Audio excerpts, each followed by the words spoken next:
Well, welcome to Round Glass. I'm Vishvapani Blomfield, and thank you so much for joining me today. And this session and the series Exploring Qualities of Awareness. So in today's practice, we're going to explore how we can expand our awareness to include the whole of our experience, the pain as well as the pleasure. So the quality is balance today. And the question we've asked in the chat is, can you name one thing that knocks you off center and then one thing that brings you back? Okay, so we'd love to hear your experience, and you can use the chat to share it. And I'll read out some of the things you've shared, and others can just read by looking at the chat. So when I thought about this, the thing that came most strongly to mind was experience I've had of doing talks on the radio in Britain, in the UK. It's a particular slot on a very popular news programme called Thought for the Day. And I've actually been doing this for quite a long time. I'm the Buddhist on Thought for the Day, and been doing this for 15 years.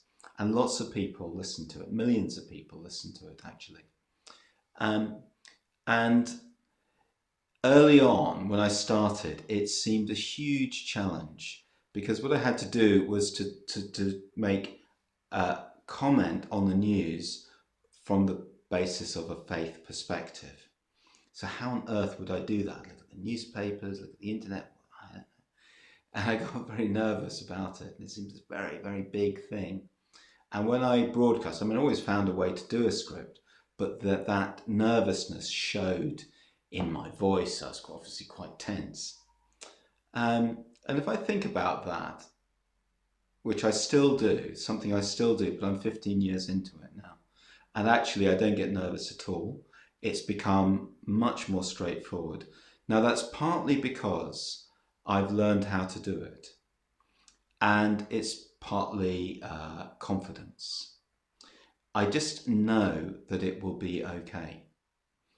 And thinking about that experience and noticing how the same thing now feels very, very different, largely because I have the confidence I'm going to be able to do it. It reminds me of many things in my life, and I think in all of our lives, how the same things can look very different as our perspective changes. Yes? So there may be things in your life which you can relate to in the same way. Initially, it's very troubling, but then your perspective shifts. And it doesn't really take time. It isn't about, having years and years. You can just be confident. So this shows the power of our minds, and it shows the importance of our attitudes. So let's go to the chat.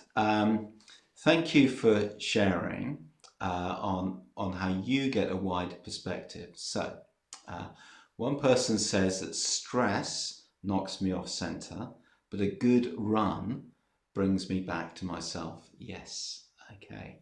Now, messiness and dishonesty throw me off center. Okay. But then focused breathing bring me back. Yeah, so I'm getting the sense that, life just throws these things at us. Transitional schedules throw me off center, but having a routine brings me back. Okay, so that's a need. We need a routine. Running late throws me off center, but an almond latte brings me back. Okay, now we're talking. So, these are quite universal experiences. I can relate to everything that's said there. And in Buddhist psychology, we boil this down to just the most simple elements of our experience. How do we relate to pain, and how do we relate to pleasure?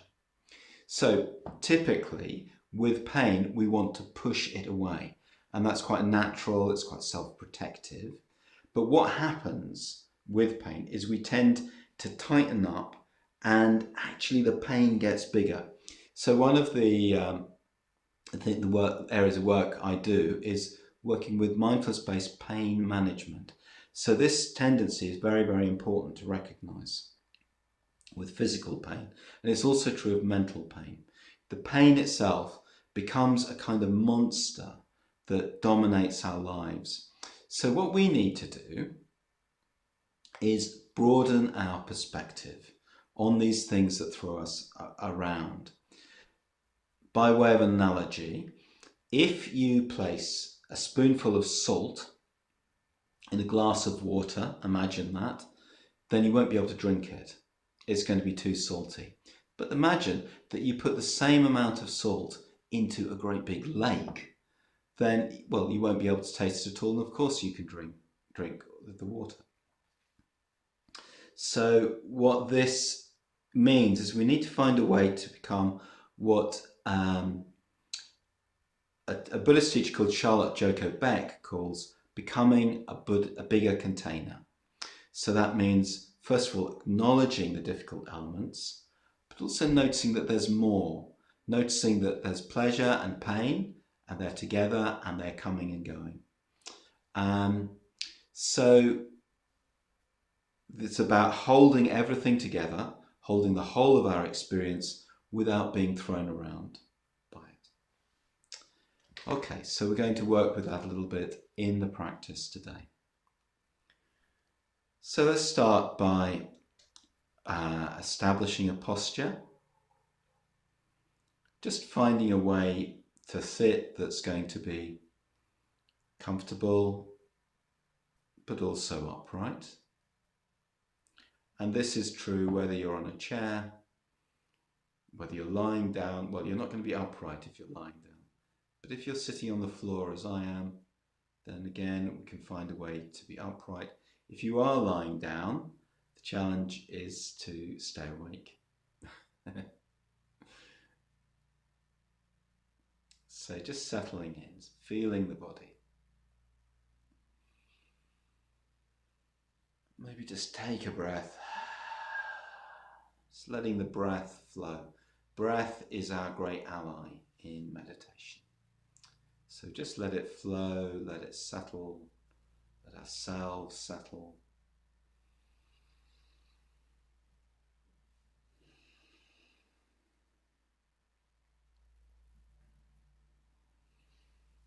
to roll your shoulders or something like that if there's a little tension. Just finding our way to make this transition from activity to the settled state of meditation. And we're bringing our awareness to our experience in the present moment. So what's happening right now? How we are right now.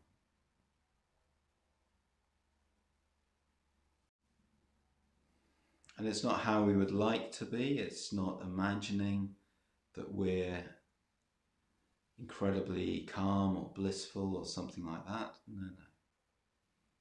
What's happening right now?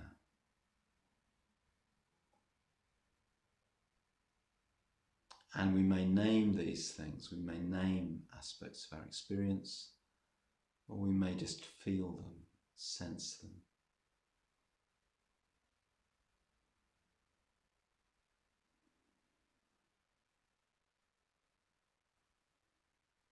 So feeling the body as a whole, with all of its sensations, its height, its breadth,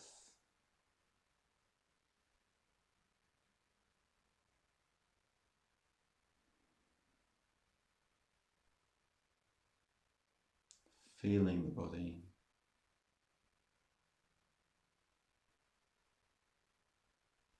and just acknowledging our emotional state. We can do this with the analogy of the weather. Sometimes it's sunny, sometimes it's cloudy and rainy. Sometimes it's too hot, sometimes it's too cold. Too cold for us, for what we like, for our comfort.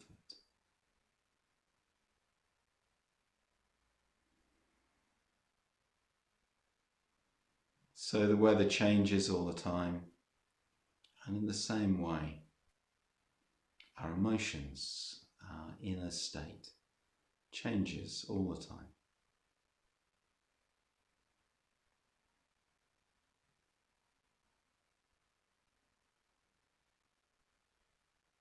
Breathing, settling, noticing. So we aren't judging our experience, we aren't censoring it.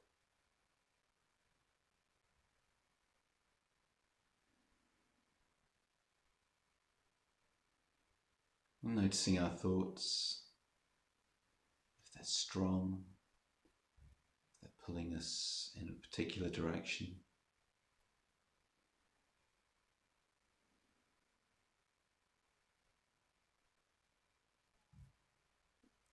So bringing awareness to the present moment and to stay present with that, we're just going to make the breath our central focus.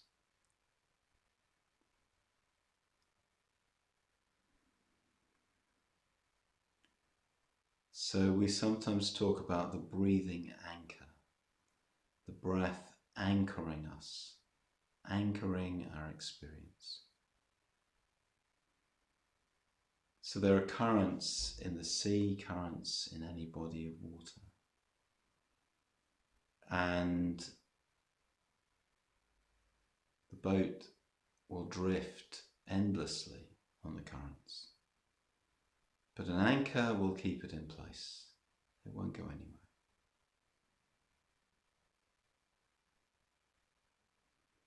So the breath is our anchor. The breath helps us stay. So sensing the breath, feeling the breath, breathing, sensing,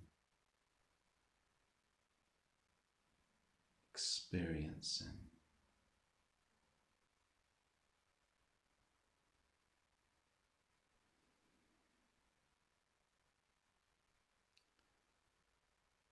Now, allowing space for anything in our present moment experience that's difficult, or challenging, or painful.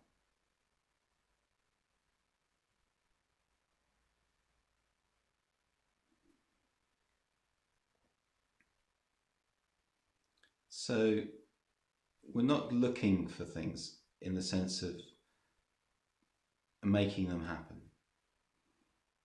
We're not dredging our minds. We're just noticing if anywhere in our present moment experience of the body there's a little bit of discomfort, a little bit of dis-ease.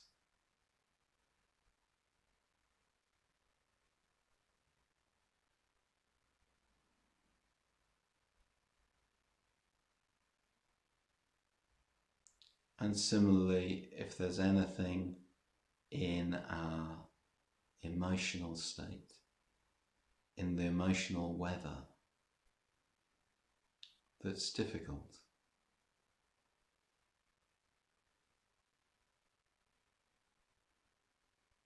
And maybe there's a physical way that we experience that, somewhere in the body that feels tense or tight or constricted, or sad.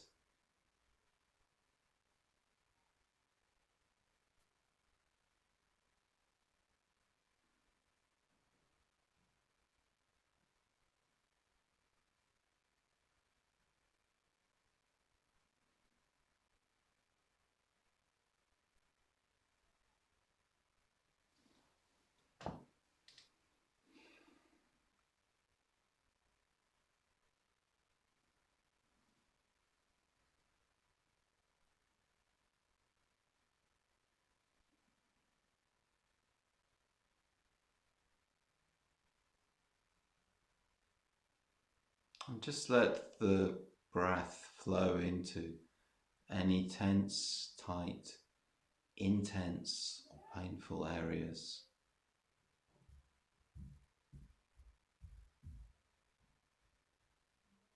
Just flowing in gently, warmth. Not trying to make anything go away. We're just bringing awareness to it.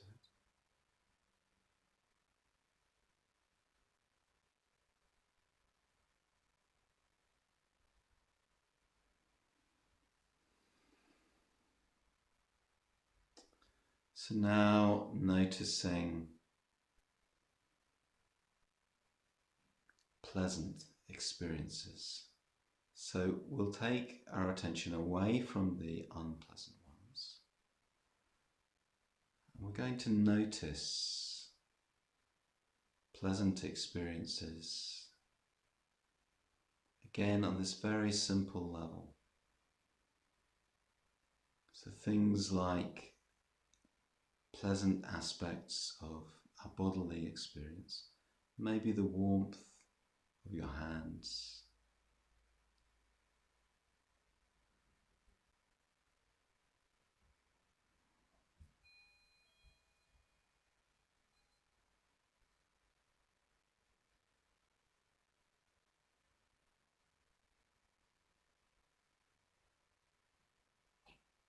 maybe the rhythm of the breath. Just noticing it and savouring it.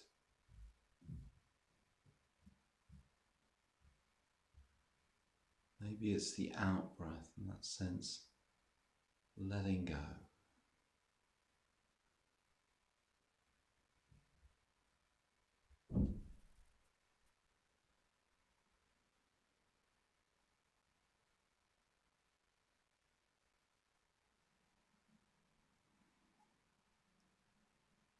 Noticing these pleasant experiences as pleasant experiences, allowing ourselves to enjoy them.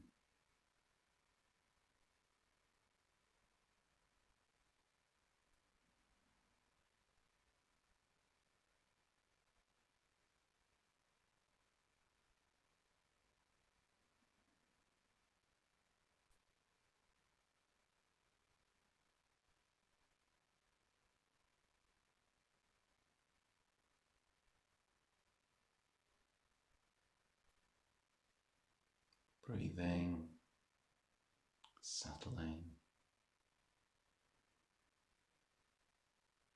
What feels pleasant, maybe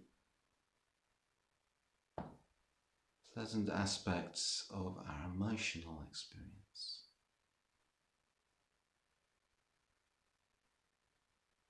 Just a little sense of peace. How do we experience that?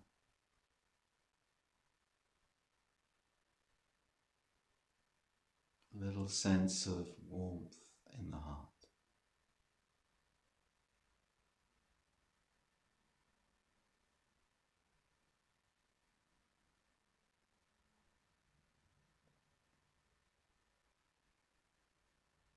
So staying in touch with these pleasant experiences, but allowing the painful or difficult or challenging ones back into our field of awareness.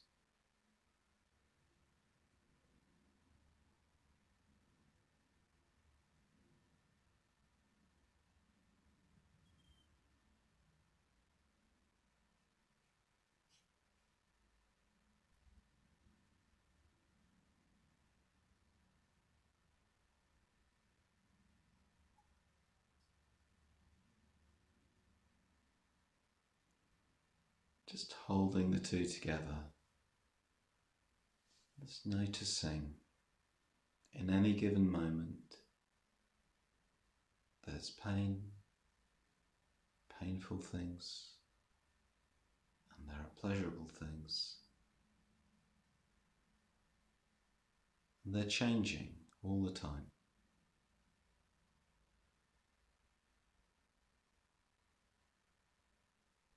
Shifting, moving.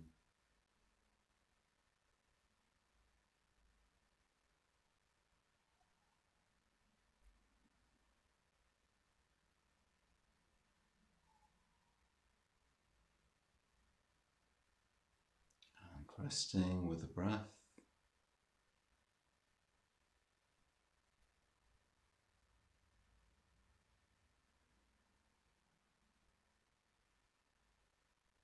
Noticing this moment by moment kaleidoscope of experience.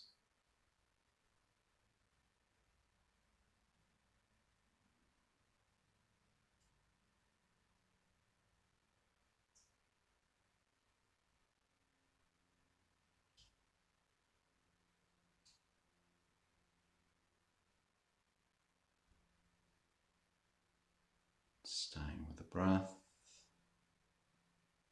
rising and falling.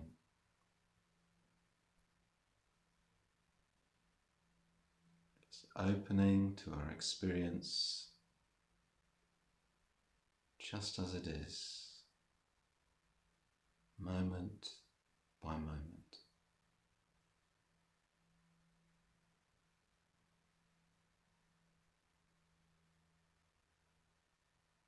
Changing.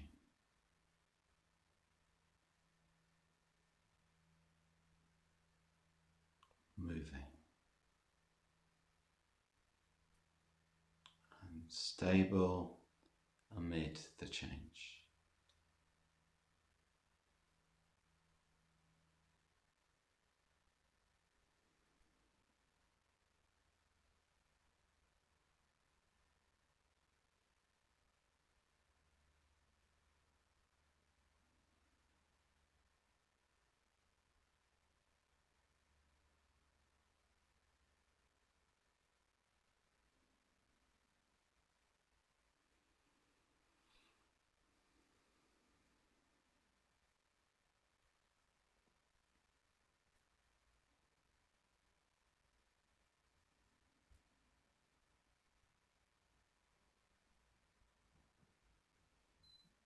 So starting now to make a transition,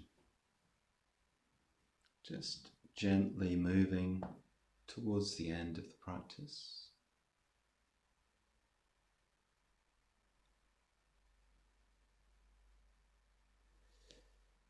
What helps to make this transition for you? Perhaps moving, maybe rolling your shoulders. Could be stretching up a little.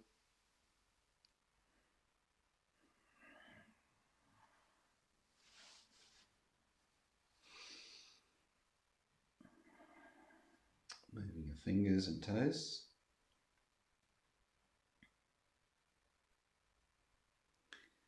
And gently making the transition if you are going to finish the practice rather than continuing to sit. So, just take it easy as we come out of the meditation. It's always good to do that. Just to notice what we did in the practice, our responses to it. So we were looking at pleasure and pain, what happens in our experience in relation to both of those two things. So, maybe you were staying with the guidance, maybe something else was happening. Either way, just noticing that and reflecting on it. So,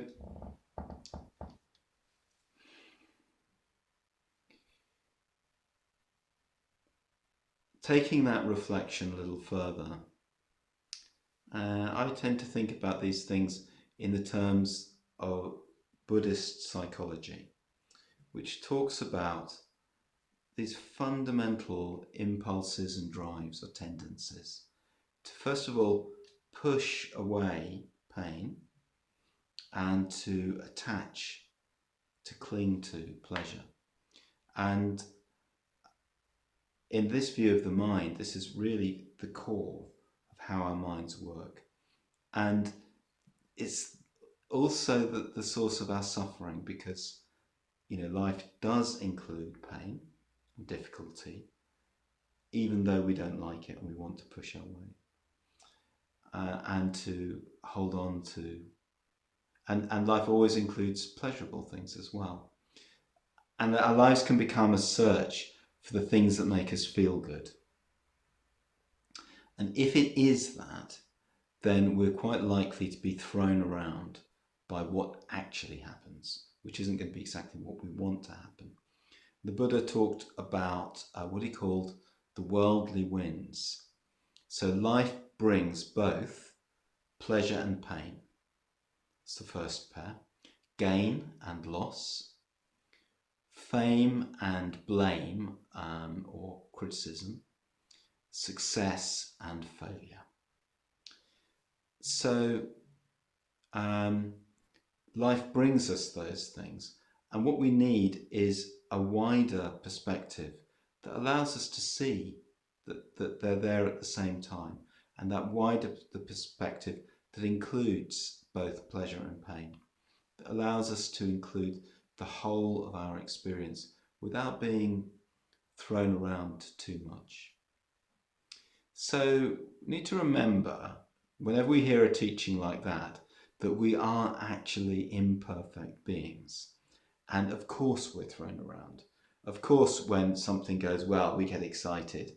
And when something goes badly, we feel low. But it's about bringing awareness to that. And this really means becoming more grounded in ourselves and getting to know our tendencies. That's awareness, So this capacity to be balanced or stable is a quality of awareness.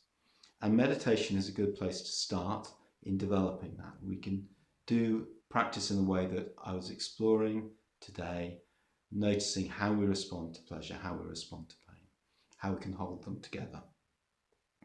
But we can also notice these things in the course of the day, just asking questions like, well, what happens when things are painful? How do we cope? What do we do? What happens when things are going well? Yeah? Do we get carried away? Or do we get attached? What is it that knocks us off center? Yeah. So this is something that we can explore because we will be doing these things probably all the time, and navigating that is really the skill of living, I think. Almond lattes help, but there's also how we respond, how we find that poise. So I want to just leave you with some words of the Buddha from a wonderful text called the Dhammapada. And the Buddha says, and this is really about this quality of balance, the capacity to have this balance, but taken to a very high level. So, as a solid mass of rock is not stirred by the wind, so a sage is not moved by praise and blame. As a deep lake is clear and undisturbed, so a sage becomes clear upon hearing the truth. Virtuous people always let go.